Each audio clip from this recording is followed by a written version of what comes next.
várias pessoas. Sábado, aleluia. Mas cá estamos, com quem puder e quiser participar. Olá, Tina. Olá, Zizi. Olá, boa gente. E é isso. Poderemos, sei lá, consolidar as ideias que temos sobre o que é um ciclo de aprendizagem, sobre qual é. Podemos falar também sobre o termo, o contrato de autonomia, mas porque certamente muita gente vai estar ausente. Eu não tenho.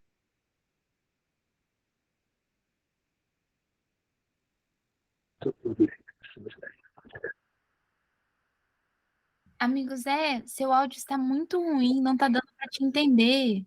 Bom dia, Léo, bem-vindo.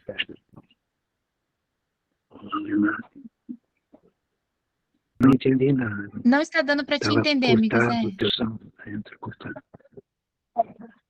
É? Não está dando para entender. Então, Não tá amigo Zé, dando o pra seu som entender? está assim para nós. Olha, Não está dando vou para esperar um entender. pouquinho. Eu vou tentar entrar de outra maneira.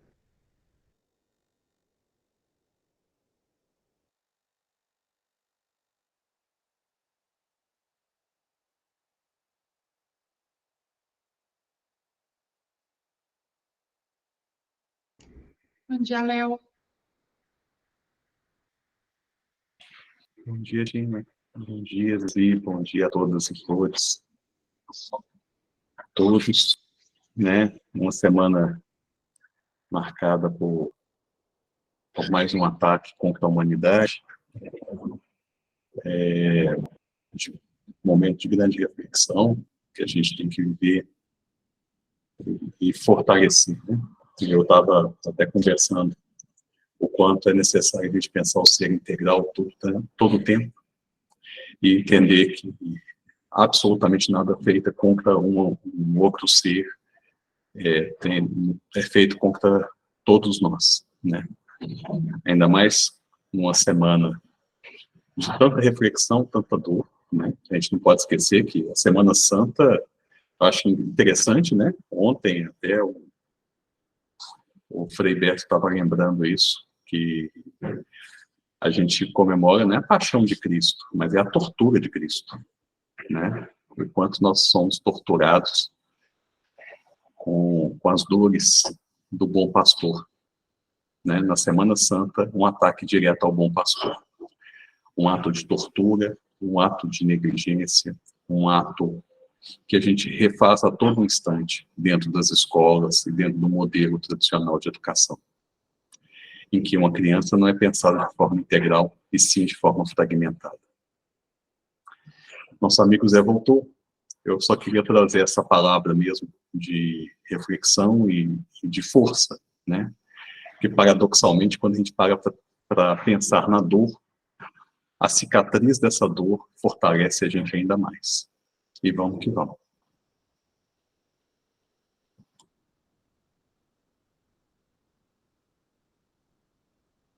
Está desligado, seu som. Pois, é sempre a mesma coisa. Português, velhinho, distraído, precisa de alguém que lhe recorde a necessidade de ligar o microfone. Olha, estava a dizer que, não sei se entenderam alguma coisa do que eu disse antes. Não. Então, o que eu estava a dizer antes era que, por ser fim de semana de Páscoa, muitas pessoas não vão participar deste encontro. E, portanto, nós não podemos avançar muito, mas teremos de respeitar quem está presente. E eu estava a propor que tirássemos algumas dúvidas em relação ao que é um círculo de estudo, qual é o dispositivo central da comunidade, como se faz um termo, um contrato de autonomia, tudo isso que vai ser necessário fazer-se. Então, se vós quiserdes, faríamos um diálogo de esclarecimento e no próximo dia, logicamente que teremos de avançar. Seja como for, aquilo que eu deixei nas escolas que eu acompanho mais diretamente, aqui em Maricá, foi que até ao final de abril as pessoas treinassem. A palavra não é bem essa, que eu não gosto de treinamentos, mas pronto. O dispositivo da gestão de espaço e tempo, com grupos, porque é preciso repetir bastante para criar uma rotina. E, portanto, até ao fim de abril, eu propus que, durante 1 hora por dia, 1 hora, ao invés de estar a dar a aula, se pegue nesses 50 minutos úteis, 1 hora, e se trabalhe os mesmos conteúdos, os mesmos objetivos que iriam dar em aula, mas na forma de perguntas em 3 espaços, com uma rotação de alunos por espaços, para que eles se habituem a gerir o tempo e os espaços. Se nós fizermos isso até o final de abril, poderemos depois, em maio, passar para 2 horas, de modo que em junho estejamos já com o tempo completo nessa prática. É isso que se pretende e, paralelamente, claro, ver a questão do projeto se está de acordo com a prática, a questão do regimento interno, o regulamento interno, isso já falei tantas vezes, que parte da matriz axiológica. Pronto, já não vou falar mais disso, já foi tantas vezes conversado. O que nós teremos é de entregar a proposta, a minuta de termo de autonomia, do contrato de autonomia, no caso do português, à direção de escola e do agrupamento, no caso brasileiro, à direção de escola e à Secretaria de Educação. O mais certo é que não haja resposta, porque esse documento, creio que vós tereis, o original tem que ser adaptado a cada realidade, lógico, e esse documento, ao ser enviado para a administração pública, ele tem de ser acompanhado de um convite ao diálogo para que a administração, as direções se manifestem e possam tirar todas as dúvidas que possam surgir. Se não houver resposta, que infelizmente é isso que acontece em muitos lugares, na maioria dos lugares, nós agiremos conforme o termo de autonomia e o contrato de autonomia. Mas depois lá iremos, com calma, conversar sobre isso, talvez não hoje. Ok, então a partir daqui, não sei se a Tina, a Zizi e o Leonardo têm algumas perguntas vossas, que possam começar o diálogo. Se não tiver, o Mauro também chegou. Olá, Mauro. Então passo para a equipe. Olá, bom dia, boa tarde a todos. Estou aqui com Valéria e Leandro.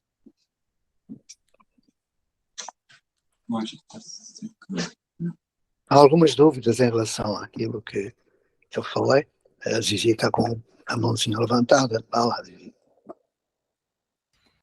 Bom, amigos, na última reunião, né, quando o amigo Zé não pôde estar, mas entrou e fez as colocações, nós estivemos falando da matriz axiológica, da carta de princípios e dos acordos de convivência. E terminamos na construção do termo de autonomia, com relação às dúvidas, né, ou questões que tivessem, foi inclusive colocado na última reunião, que trouxessem nessa construção alguma dúvida, questão, ou porque não estão conseguindo fazer, ou quem já fez, para inclusive podermos trazer aqui essas questões, né, que na última reunião nós estivemos falando justamente sobre essas questões, né. Então, basicamente seria, já temos até uma mãozinha levantada, só vamos organizar rapidamente nossos guardiões, que hoje a gente não conseguiu organizar ainda. Quem poderia assumir a guardiã do tempo, para nós termos o nosso tempo em organização?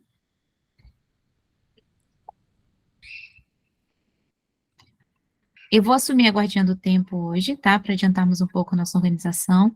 Quem assumiria a guardiã das mãozinhas, para podermos organizar também a fala?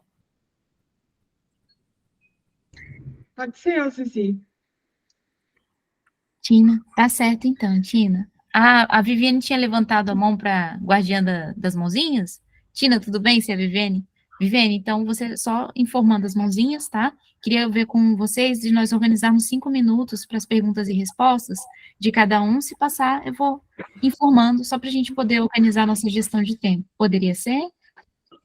Só uma coisinha aqui, só para a organização.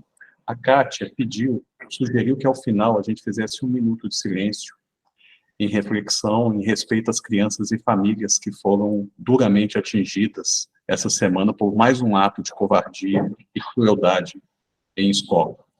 Então, que a pessoa que vai guardar o tempo, né, que guarde esse 1 minuto final, para a gente não perder. Faltando 1 minuto para, minha proposta é, faltando 1 minuto para meio-dia, que a gente faça esse 1 minuto de silêncio. Concordam com isso, gente? Sim. Então, pronto. Eu gostaria que lessem a minha cartinha de hoje. Ela fala disso também.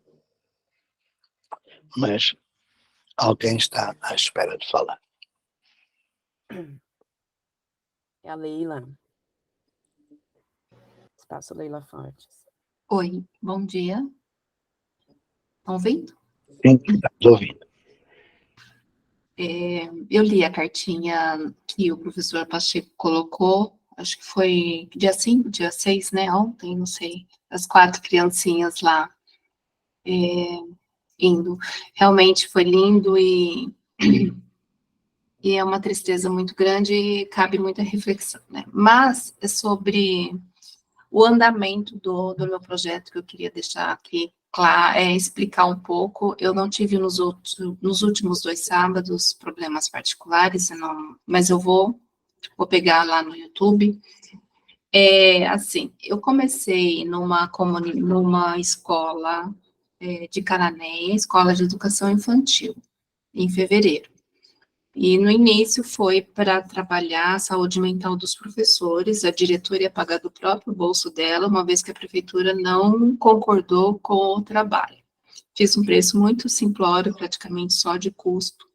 O que acontece? E com o andar das reuniões, eu lancei estudando também em particular com a Gabriela Forgaglioli, que ela vem me ajudando muito na comunidade de aprendizagem. A gente está começando, então, com esse grupo, a diretora aceitou.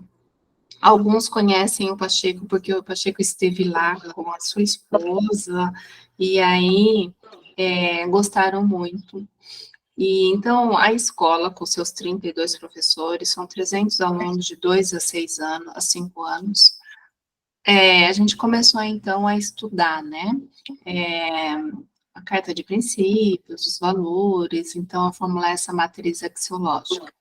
A Gabriela vem ajudando, então tem as reuniões, uma mensal e uma online, e aí teve já alguns resultados que a diretora levou para o prefeito, e o prefeito falou, então, não, eu vou pagar, não se preocupe, eu vou pagar, no caso, né, esse meu trabalho, que eu saí de Guape para ir para lá, e ele falou, se tiver resultado, a gente quer expandir para todo o município no ano que vem, né?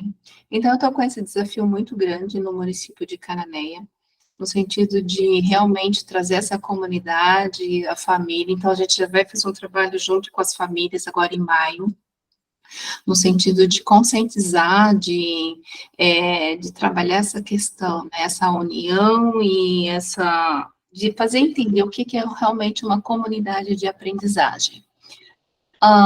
Fico aqui, professor Pacheco, esse convite que você falou que iria junto comigo, então, assim, a partir de agosto, eu acredito que estará bem avançado esse grupo, e que você pudesse deixar na sua agenda também um dia para visitar.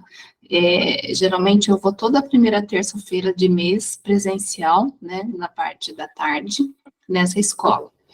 E nossa, eu estou com muita vontade mesmo de de ter um resultado significativo em termos de construir essa base, deles sentirem o que é realmente a comunidade de aprendizagem, né, e começar essa modificação, com essa abertura aí para o próximo ano do município acreditar nisso e trazer, então, para as outras escolas de educação infantil e fundamental 1, tá bom?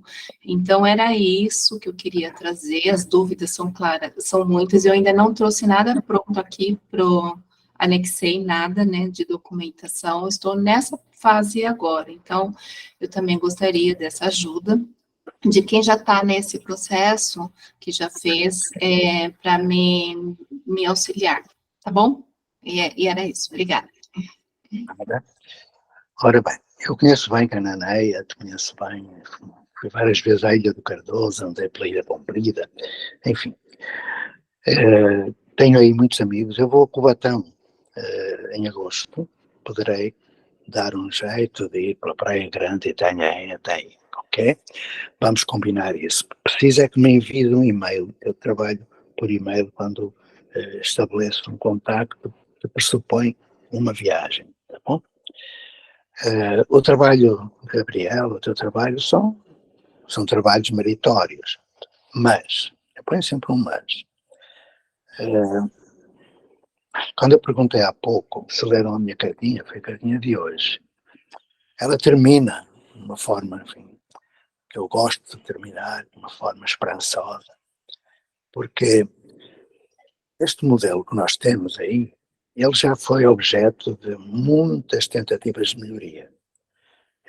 Lembro-me do personalismo, lembro da individualização, das metodologias ativas, da pedagogia por objetivos, de tudo aquilo que é a escola nova da Montessori, ou Claparede, ou Freinet, ou Steiner, tudo foi introduzido. Depois veio as taxonomias, depois vieram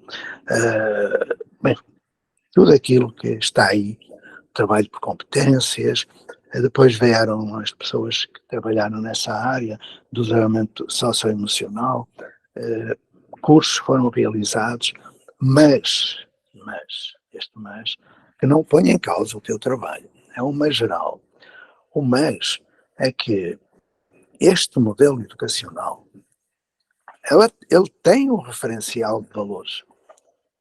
Tem um referencial de valores.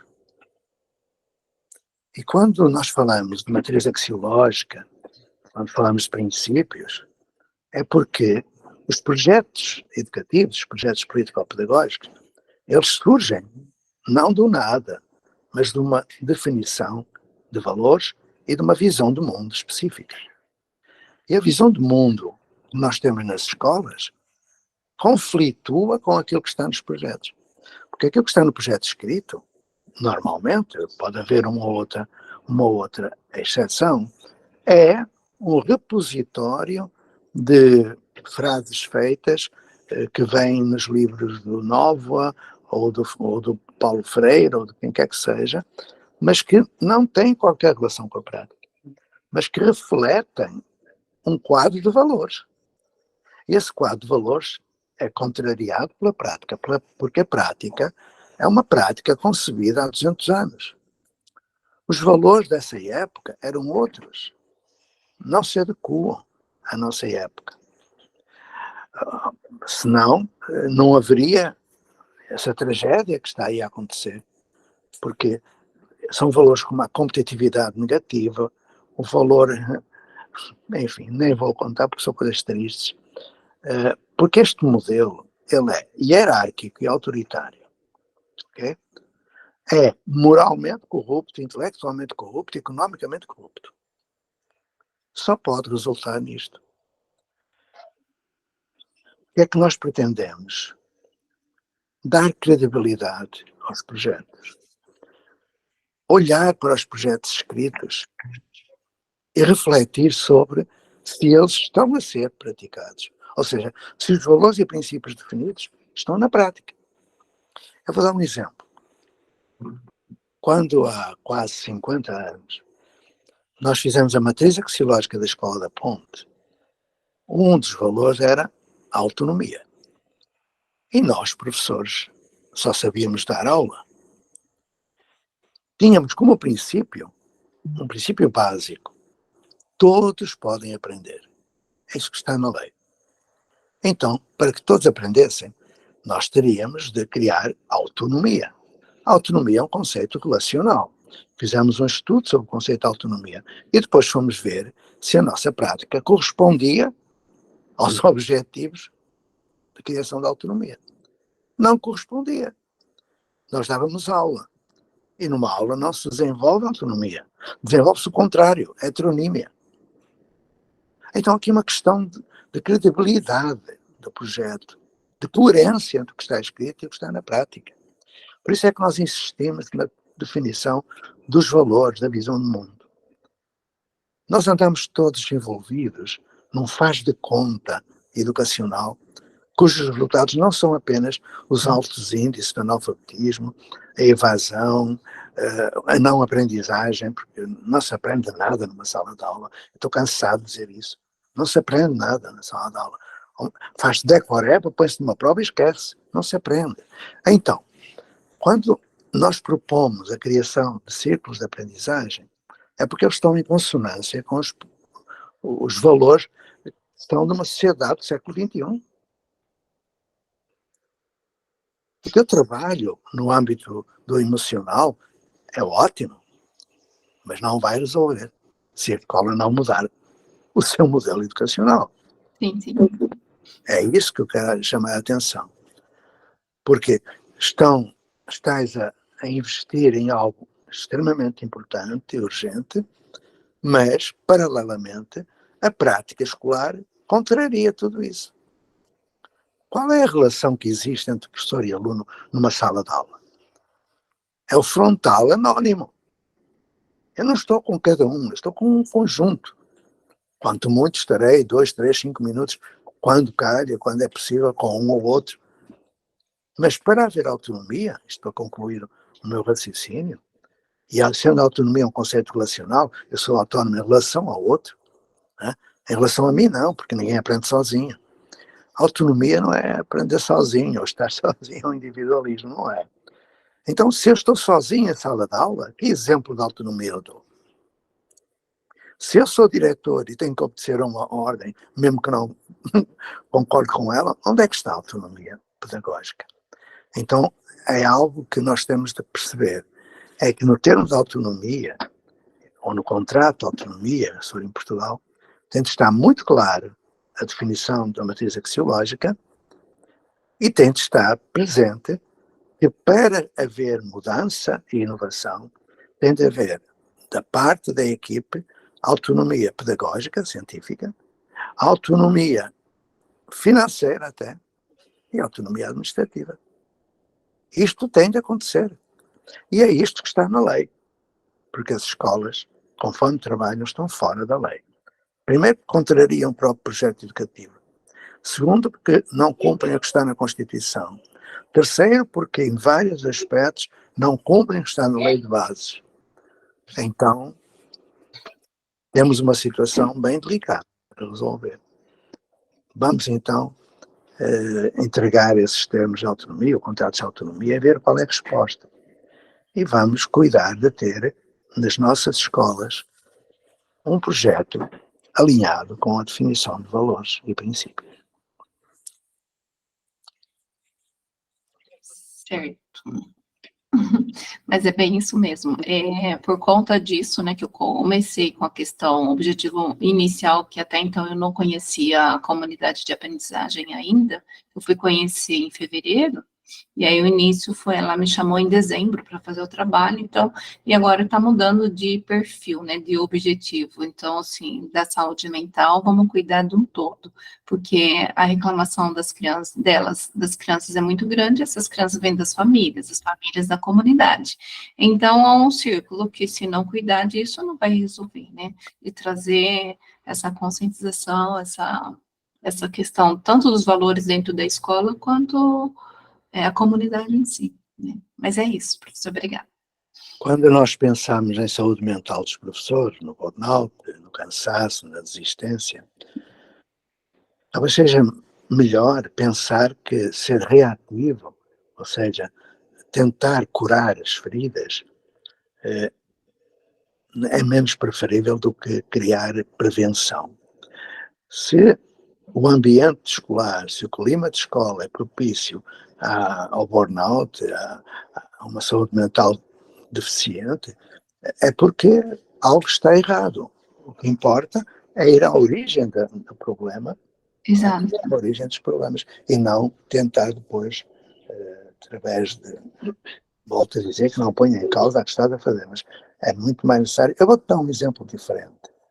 Quando, no Distrito Federal, o secretário me chamou e me levou à Papuda, à aula de jovens infratores, eu fiquei escandalizado com o que lá vi. E quando saí, ele disse: professor, faça-me um projeto aqui para os jovens infratores.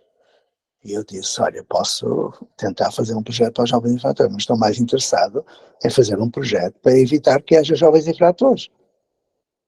Estou mais interessado em fazer um projeto a montante do que tentar curar a jusante, não é? Prevenir, para não remediar. Então, fizemos esse projeto, é evidente, mas depois se quiser um dia falo sobre isso, porque este sistema educacional baseado no institucionalismo, ele é manhoso, ele tem formas múltiplas de escapar à mudança e à inovação. Aparece uma novidade, uma moda pedagógica, ele assimila. Vejam, por exemplo, as comunidades de aprendizagem que estão aí em Portugal e no Brasil, no Ministério da Educação. O Ramon Flesch faz uma base teórica que não é completa. Temos que juntar a Seymour Papert, a Simas, a Castro, a Paulo Freire, a Laura de Oliveira Lima, a Maturana. Temos que juntar isso, não foi feito. E o que é que fazem? Vão para as escolas, não mexem na estrutura, continuam a haver sala de aula, turma, tudo o que é inútil e prejudicial, mas metem uma biblioteca tutorada, metem mais um projeto semanal, metem mais uma tortura literária, ou seja, paliativos, e vão assimilando e domesticando a novidade. Isto acontece, que eu me lembro, desde há mais de 50 anos que eu estou no chão de escola. O que é preciso é, gradualmente, homeopaticamente, substituir, não é tentar melhorar este sistema. Este sistema não tem melhora possível. Não tem. Enquanto as premissas forem essas, do autoritarismo, da hierarquia, da corrupção, enquanto for, não há hipótese. O que é preciso é, a partir da sala de aula, com os professores que sejam éticos, gradualmente, criar uma nova construção social. Eu estou cansado de falar isto. Nova construção social. Com outros valores, com outros princípios, com outras práticas. Eu chamo isso comunidade de aprendizagem, eu poderia chamar outra coisa. Mas chamo comunidade porque ela tem fundamento científico. Ramon Flesch, por exemplo. Então, eu costumo dizer que aos 6 princípios da aprendizagem dialógica só falta o 7º. E o 7º é aquilo que eu chamo coerência praxeológica. O que é que adianta estar a introduzir bibliotecas estruturadas, ou ensino híbrido, ou aula invertida, se tudo continua igual? Eu já vejo aula invertida desde há 50 anos. Eu vejo cursos sobre metodologias ativas há 50 anos. E onde é que elas estão? Eu leio na internet todos os dias, inovação. Onde é que está a inovação? Alguém me pode indicar uma escola inovadora, por favor? Se alguém souber, eu me calo para sempre. Já viram que eu me irrito muito, eu fico muito agitado quando falo disto. Não dá para entender, meus amigos. E estou a falar entre nós, que somos pessoas, ou que sois éticas e que procuram realmente. Agora, deveriam todos os outros escutar isto. Escutar e fazer aquilo que é preciso. É uma coisa. E depois espantam-se de entrar um louco numa escola e matar 4 crianças. Isto vai continuar. Isto não vai parar. Enquanto continuarmos numa base social, escolar e familiar como temos, vai continuar em ciclos de violência. É doentio. Júlia. Licença. Gente, já começo a minha fala pedindo desculpas, porque eu tenho vindo aqui nos encontros todo sábado, teve só um que eu faltei desde o começo. E eu tenho escutado muito atentamente, concordando com muitas falas, a maioria das coisas que tem falado aqui.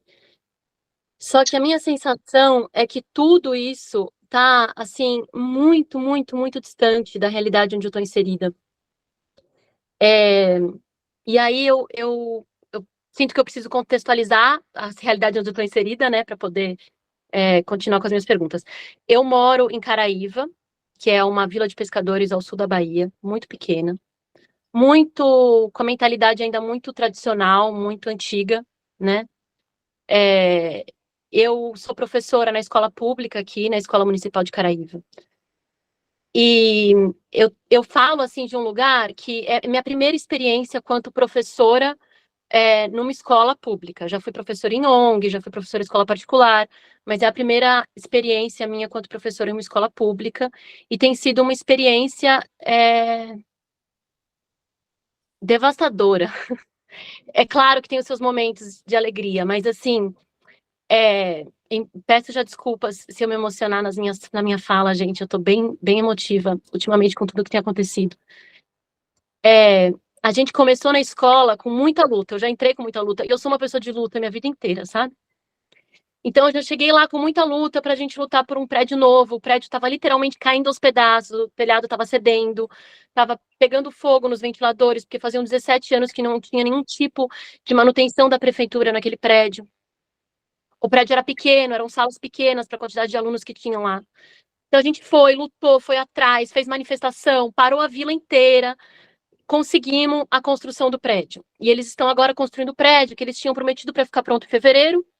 A placa está escrito para julho. E aí os engenheiros da comunidade que viram lá falaram, não vai ficar pronto em julho, ano que vem, se bobear só meados do ano que vem. Enquanto isso, a gente está vivendo uma situação muito difícil, que estamos dando aula em espaços provisórios, numa praça, na Praça da Igreja, que é o cartão postal de Caraíva, em espaços extremamente improvisados, em condições insalubres, assim, se eu vim aqui citar os exemplos, vai demorar muito tempo, mas são condições extremamente precárias. Os estudantes e nós, professores, estamos expostos o tempo inteiro naquele espaço, porque não tem porteiro, a gente já pediu 1000 vezes para a prefeitura contratar porteiro, não contrata porteiro. Os alunos do ensino infantil estavam até essa segunda-feira, sem aula, porque a prefeitura não contrata auxiliar de classe. A gente fica inseguro, e com tudo que tem acontecido, com os ataques, né, esse último episódio em Blumenau, a gente está completamente exposto. A primeira coisa que veio na minha cabeça quando eu li essa notícia foi: isso pode facilmente acontecer na escola onde eu trabalho, porque não tem nenhuma segurança naquele espaço, né? Enfim, entre essas questões estruturais, existe a questão ideológica, onde esses valores, essa é a minha primeira pergunta, quando os valores não estão alinhados, né, dentro da própria escola e dentro da comunidade, porque existe essa divergência de valores com os professores, entre os professores da escola. Ainda bem que eu tenho uma direção que é parceira, mas entre os professores existe essa diferença de valores, e a comunidade também. Eu já recebi reclamações, eu sou professora do primeiro ano, já recebi reclamações de pais em relação a como meu filho não está alfabetizado ainda. Estamos em abril, minha filha não está alfabetizada. Essas questões que vêm, né? Então, dito isso, eu sinto que, ao mesmo tempo que a gente avança, e a gente também, esses dias a gente parou, teve mais um momento de luta, conseguimos auxiliar de classe, conseguimos porteiro, mas ainda está muito distante. E aí, dito isso, além dessa pergunta que eu quero saber dos valores, eu quero voltar até para a pergunta da colega, que ela falou sobre a questão da saúde mental, né? Porque, assim, se você for me perguntar, falar, Júlia, tem alguém saudável nessa escola? Eu vou falar que não. Todos os funcionários que estão trabalhando na escola que eu dou aula estão doentes. Seja doença física, seja doença mental. Tem sido assim, isso eu tô vou fazer 3 anos agora. É pouco tempo, entendeu? Para já estar nesse estado. E aí chega um lugar que é tudo, entende? Tipo, a estrutura, a ideologia, a saúde mental dos funcionários da escola. Enfim, eu sinto que quando a gente fala sobre certas metodologias, certas formas de ver o mundo e de trazer para o espaço de aprendizagem, numa escola particular, acaba sendo um pouco mais fácil, porque a gente escolhe, né, quem a gente vai contratar para trabalhar na nossa escola. Os pais, de uma certa forma, colocam os filhos, às vezes não sabem, né, mas a grande maioria, você introduz como que é aquele espaço, você pode escolher. A escola pública, não. A escola pública vão vir professores de todos os tipos, famílias de todos os tipos, o que torna tudo um pouco mais difícil, assim. É uma escola também que viveu grandes feridas. José, você falou sobre curar essas feridas, né? Nossa escola, ela tem feridas enormes que eu sinto que nunca foram cicatrizadas. A gente teve, há um ano e meio atrás, uma aluna que foi assassinada e estuprada na nossa escola, de 14 anos. O corpo dela foi encontrado perto, na praça da igreja. Ano passado, a gente teve um aluno que cometeu suicídio. A gente tem diversos casos de crianças em extrema vulnerabilidade social.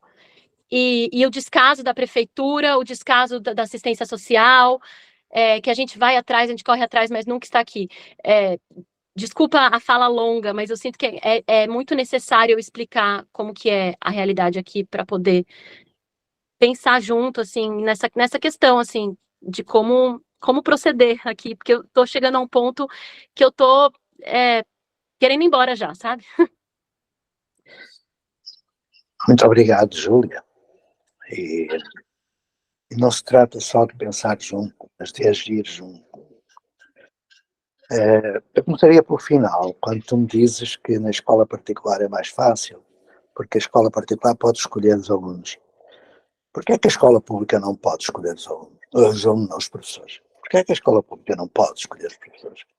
Porquê é que a escola da Ponte escolhe os professores? Porquê é que há escolas no Brasil, públicas, que escolhem os professores? Comecemos por aqui, Júlia.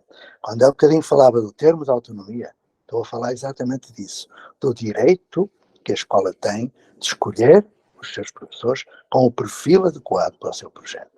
Ok? Então já lá voltamos.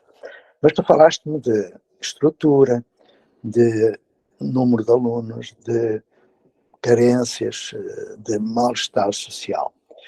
Olha, há 48 anos eu estava também prestes a deixar a educação, tal como tu. Eu tinha meia dúzia de anos de professor e, como tu, eu estava desanimadíssimo. Cheguei a um lugar onde me entregaram uma turma de 62 jovens. Ouviste o número? 62. Com 15 anos de idade, que não sabiam ler nem escrever e que batiam nos professores. Meteram esses 62 dentro de um espaço que não tinha porta, vidros partidos, o chão cheio de buracos e não tinha banheiro. Ouviste, Júlia? Não tinha banheiro. Eles iam defecar e urinar no meio do mato.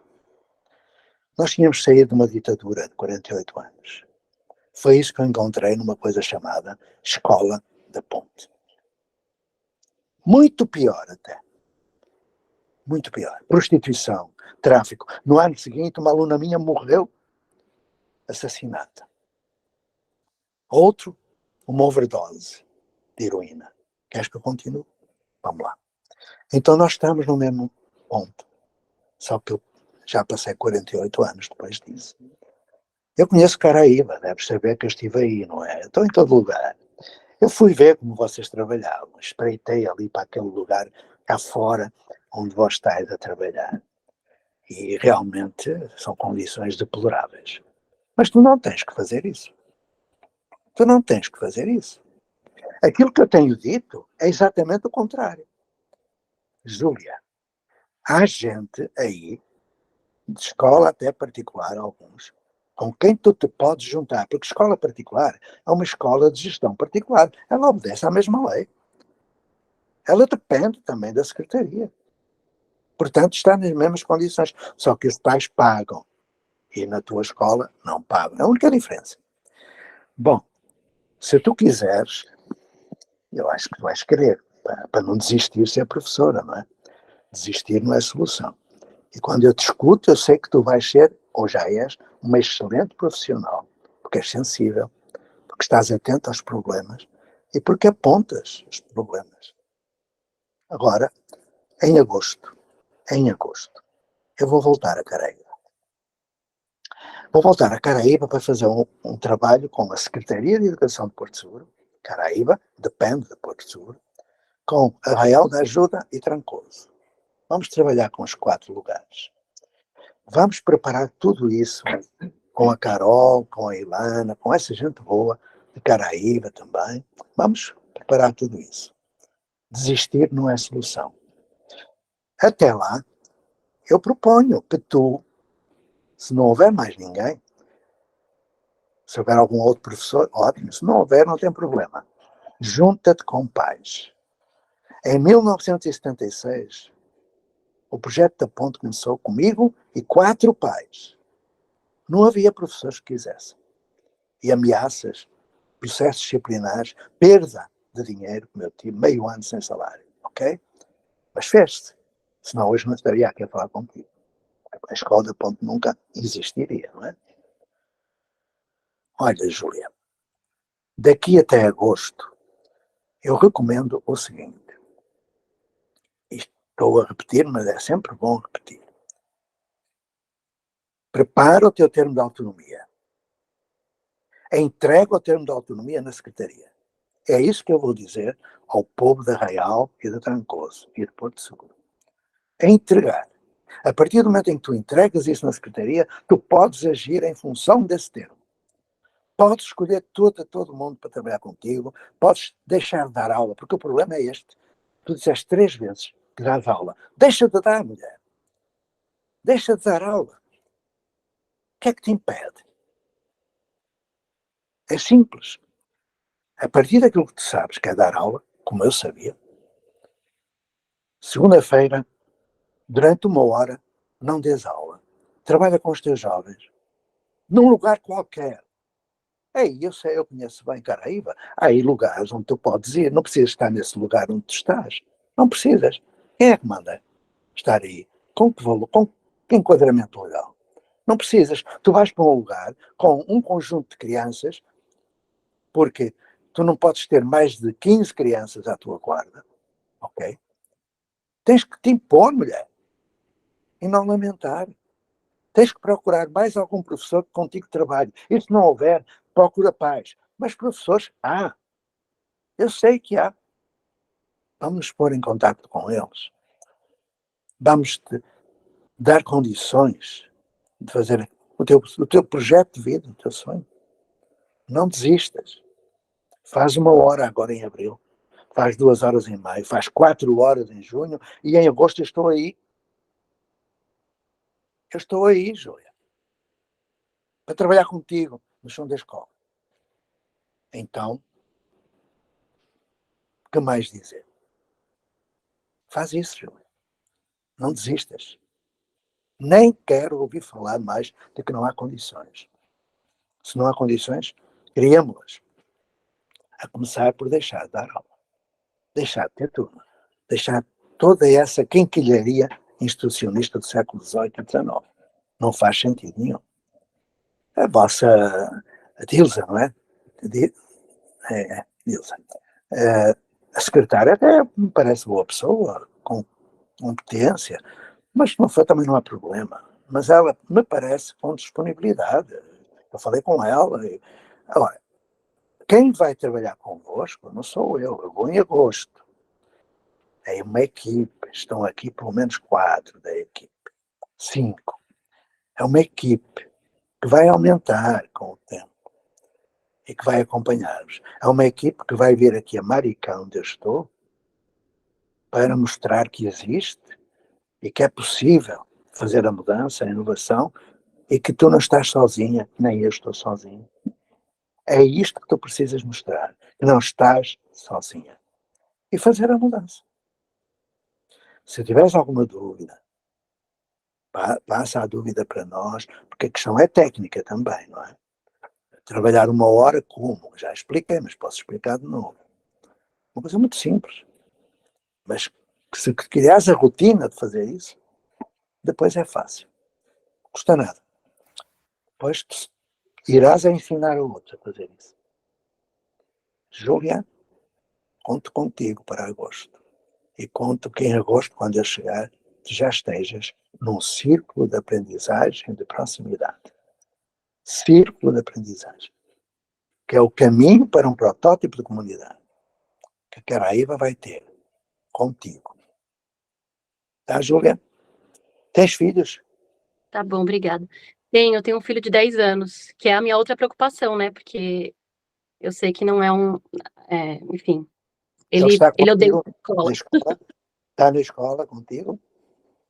Tá, ele tá no 5º ano. Eu não dou aula para ele pessoalmente, mas ele tá na escola. Não E interessa. aí me dói o coração, porque ele odeia ir pra escola. Ele odeia isso. Júlia, Não interessa se ele está no quinto e se está no primeiro, porque o ano não existe. Junta-te com ele, leva contigo, faz o trabalho com ele. Faz isso, Júlia. Se alguém te quiser impedir, diz-nos que a gente resolve o assunto. Tá? Ok. Aí me exalto, não é? Mas te agradeço. A pergunta é a questão. Eu Muito obrigada. perguntei se tinhas filhos, porque ultimamente tem-me acontecido coisas incríveis. Aliás, mas não vou contar. Só vou dar um tópico de que nada acontece por acaso, não é por acaso que tu estás aqui. Ninguém está aqui por acaso. Repara, quando eu cheguei à ponte, o meu filho André nasceu no mesmo mês. Quando eu fui para o Âncora, em 1 de março, aquele que me convidou para fazer a escola Projeto Âncora morreu no dia 1 de março. A primeira criança que se matriculou nasceu no dia 1 de março. E agora vou-te dizer outra coisa. Eu estava aqui a conversar com um dos educadores aqui da minha comunidade e lhe perguntei, quantos anos tens? E ele, 46. Eu disse, olha, a mesma idade do meu filho. Em que mês nasceste? E ele, outubro. Olha, o mesmo mês do meu filho. Em que dia? E ele, 24. O mesmo dia do meu filho, à mesma hora. É por acaso? Talvez. Eu nasci dia 24 de outubro. Que horas? A que horas? A que horas, Júlia? 9h55 da noite. Ah, não, foi depois do meu filho. Pronto. Que ano? Tá bom. Ok, vamos lá, a Cátia, que ela quer falar. Isto agora vai para o esoterismo, nunca mais acaba. A Valéria levantou a mão primeiro. Ah, Valéria, vamos lá, Valéria. Então, Júlia, nós somos Mauro e Valéria, que é uma dupla, né? O Leandro também está com a gente. Eu voltei logo no começo da sua fala, muito emocionante, e você mencionou a distância entre a sua realidade e a realidade que é apresentada aqui. É claro que você falou do seu contexto, né? Mas eu percebo que, mesmo em situações onde as condições físicas são bem melhores, a distância entre o que a gente vê na prática e o que é falado aqui, a distância é sempre enorme. Há barreiras invisíveis que parecem intransponíveis em várias situações, em prefeituras ricas, em prefeituras pobres, em situações de escolas ricas, escolas pobres, periferia, centro. Então, claro, eu primeiro queria agradecer a sua partilha, e você foi muito clara, assim, quando você fala de você, como você é guerreira, o seu contexto, a sua preocupação com o seu filho. E eu diria assim que nós costumamos vir, independente do contexto, porque o amigo Zé Pacheco, ele fala das dificuldades dele, nos incentiva, e a gente conhece também outras pessoas que conseguiram transpor, vencer essas barreiras. Algumas dessas pessoas estão aqui hoje e estão presentes, e nós temos inúmeros casos de verdadeiras conquistas que ultrapassaram essas dificuldades. A gente vem para aquecer o coração, para partilhar essa esperança e para sinalizar. Eu vejo o teu esforço quando você diz todos estão doentes. Você não quer ficar doente. Você não quer que o seu filho, né, e que as pessoas que estão ao seu redor, né, adoeçam por essa patologia normalizada, né? E eu finalizo com a observação do amigo Zé Pacheco: não desista, prossiga vindo e prossiga semeando mudanças, porque elas vão de florescer. E esse é um bom combate. Esse é um combate que vale todo dia insistir, porque os frutos são internos, os frutos são eternos. Hoje em dia, só fechando uma reflexão de hoje de manhã, né, as pessoas estão muito impressionadas com os robôs, né, com a inteligência artificial, E a verdade é que a inteligência artificial e desumana, ela já comanda as vidas. Ela já diz que a gente vai enfileirar as carteiras, que a gente vai se resignar. E a não resignação é o que nos torna humanos e não robotizados. É isso. Obrigado pela tua fala. Não sei se poderemos estar em Caraívas, mas estaremos torcendo e aquecendo os corações sempre que puder. Agora parece que é a Kátia, não é, Zizi? Sim, a Kátia. Depois o amigo Bruno. Vamos lá, então. Está quase a acabar. Faltam 8 minutos, vamos lá. Bom dia. Quero pedir licença para não fazer, não ligar a câmera. A minha palavra agora é dirigida a Júlia. Júlia, eu quero te dizer que você vai encontrar uma parceria incrível com as famílias das crianças que você convive. Eu tive essa experiência, eu tenho tido essa experiência aqui no Distrito Federal, e é algo maravilhoso. Inclusive, as famílias entendem muito melhor que a gestão da escola, que o próprio sistema, os documentos que norteiam as nossas ações, entendeu? Procure se aliar a essas famílias, independente das divergências de pensamento, de crenças, de ideias de cada uma delas. Procure colar nessas pessoas, de ter um diálogo dessa maneira que eu percebo que você tem, de horizontalidade, sabe? De estar ao lado, de se mostrar uma educadora, parceira e sensível, como você se coloca aqui nesse momento para a gente. Você tem o privilégio de morar num lugar incrível, que um dia Deus me agraciou de poder conhecê-lo. Você tem nesse lugar uma escola aberta, um laboratório de experiências e de aprendizagens que você pode ter junto com as crianças que estão com você, de infinitas possibilidades de iniciação à pesquisa com essas crianças, a partir do próprio interesse que essas crianças têm. Imagino que sejam crianças curiosas, criativas, inteligentes, que vão explodir junto com você de muitas perguntas. A minha sugestão que eu deixo para você pensar, para você aliar ao seu contexto atual, é que você, de repente, programe reuniões curtas com essas famílias, para apresentar para essas famílias essa outra possibilidade de aprendizagem, dizer que existe uma outra maneira de fazer junto, de fazer na coletividade, de fazer na transformação. E reforço aquilo que o professor disse, professor Pacheco, não esteja sozinha. Estar sozinha é provavelmente um caminho de adoecimento. E eu tenho um lugar muito de fala nisso, porque eu sei que a escola, o nosso colega do lado, pode ser aquele que vai provocar o nosso adoecimento. E eu não quero ver você adoecida e nem sofrendo. Procura essa parceria. Eu te dou, eu digo que pode dar muito certo. Eu compartilho com os pais documentos, material para estudo, vídeo, livros, conversas simples que você pode ter com a comunidade ali num tempinho curto, e depois você vai aumentando, dependendo do interesse, né, de começar. Começa com 1, 2, 3, 4, quando você vir, a ilha inteira vai estar te apoiando e vai estar junto com você nesse processo de transformação.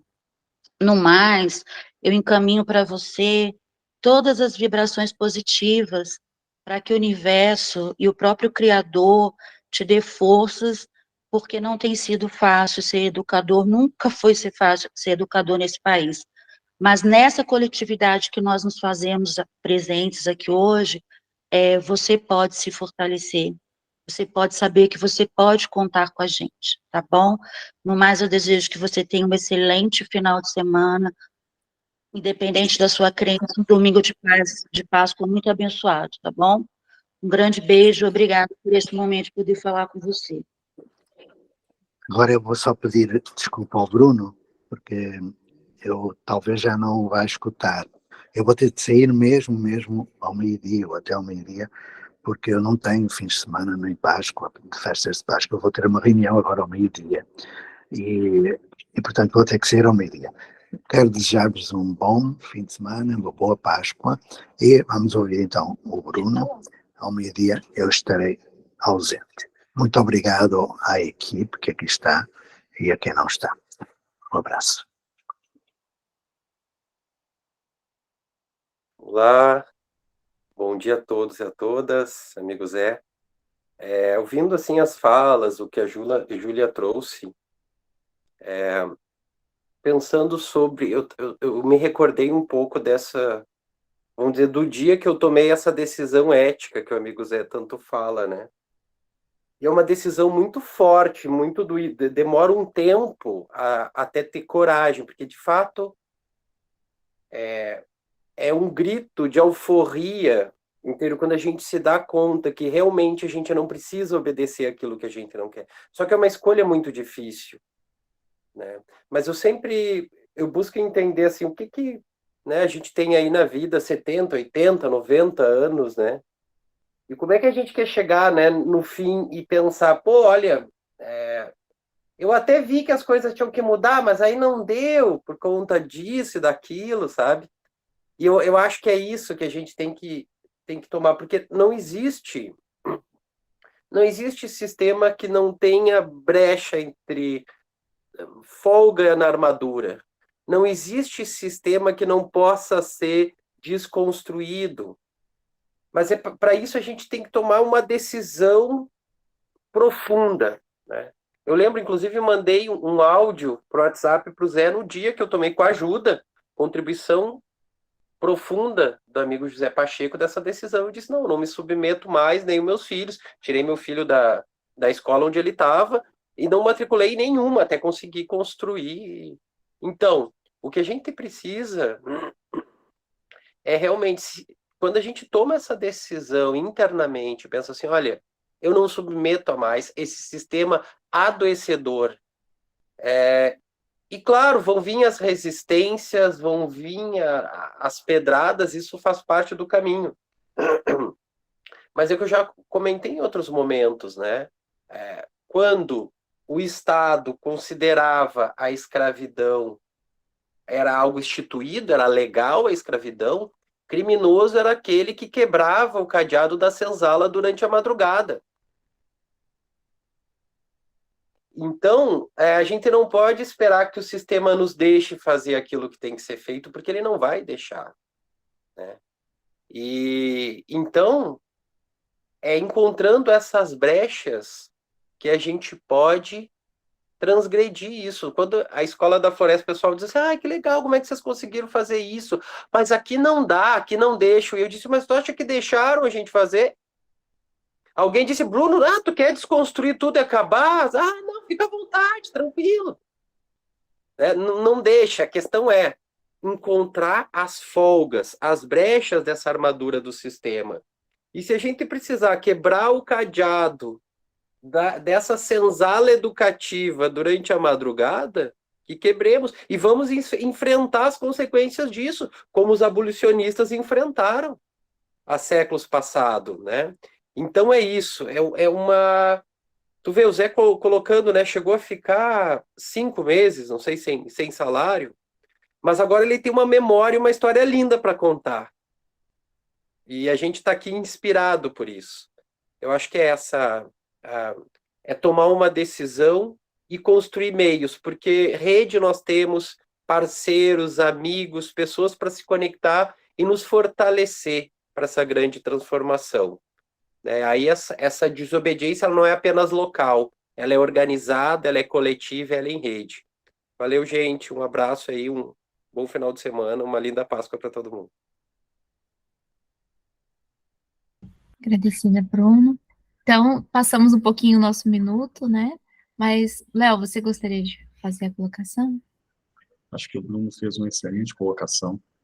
Eu queria pedir aqui, então, 1 minuto de silêncio e indignação contra todas as formas de violência que as nossas crianças estão submetidas cotidianamente, né? Que esse minuto de silêncio seja um minuto de reflexão e de força para quebrar os grilhões das senzalas. Obrigado, Bruno. Sua fala foi muito forte. 1 minuto, gente. Estou marcando aqui a partir de agora.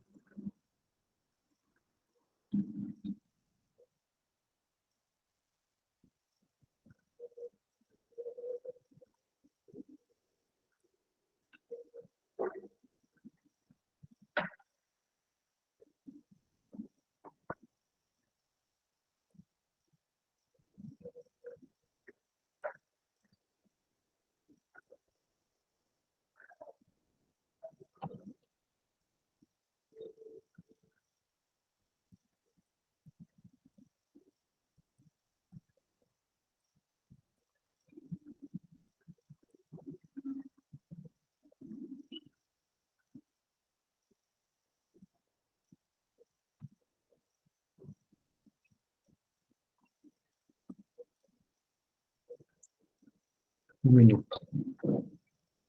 Gratidão enorme.